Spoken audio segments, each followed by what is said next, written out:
आजचं माझं जेवणात ताट बघा आणि तुम्हाला कसं घ्यायला पाहिजे ते पण सांगतो बघा. आज मी बाजरीची भाकरी घेतल्या. आठवड्यात 1-2 वेळा तर मी बाजरीची भाकरी घेतो. बाकीची शाळू हायब्रिडची पण असते, ज्वारीची असते. आणि 3 अंडी घेतलेत, पूर्ण घेतलेत. 1 वाटी डाळ आमटी घेतल्या. बाकी सॅलड घेतलंय, जवसाची 1 चमचा चटणी घेतल्या. आता इथं काय होतं बघा, वजन कमी करताना आपलं काय होतंय, 1 भाकरी 100 कॅलरीज. हिथं मात्र चुकायचं नाही. तुम्ही जर पूर्ण 1 अंड्यासकट घेतलं, पूर्ण डिलासकट जर अंडं घेतलं तर तुम्हाला अंदाजे 60 ते 70 कॅलरीज होतात.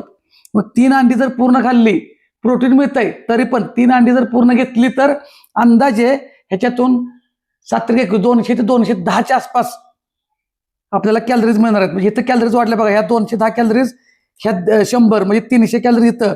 आणि चुकतंय कुठे बघा, हे मात्र आपण जेव्हा 1 वाटी जेव्हा आमटी घेतो किंवा कालवण म्हणताय, जे काय तुम्ही म्हणत असाल ते, इथं मात्र 100, 125, 150च्या वर कॅलरीज होतात एका वाटीमध्ये. मग ह्या घेताना मात्र आपण 2-3 खाल्लेल्या लक्षात राहत नाही. हिथं आपलं सगळं फसतं हिथंच.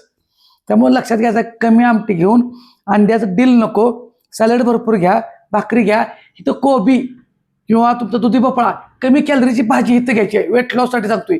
पण अंडी पाहिजेत, अंडी नसतील तर कडधान्य पाहिजेत, कारण तुम्हाला तिथं प्रोटीन डे पण पाहिजे.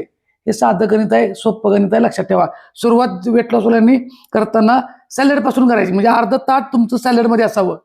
आता मला जास्त कॅलरी लागतात म्हणून मी जास्त कॅलरीज घेतलेत.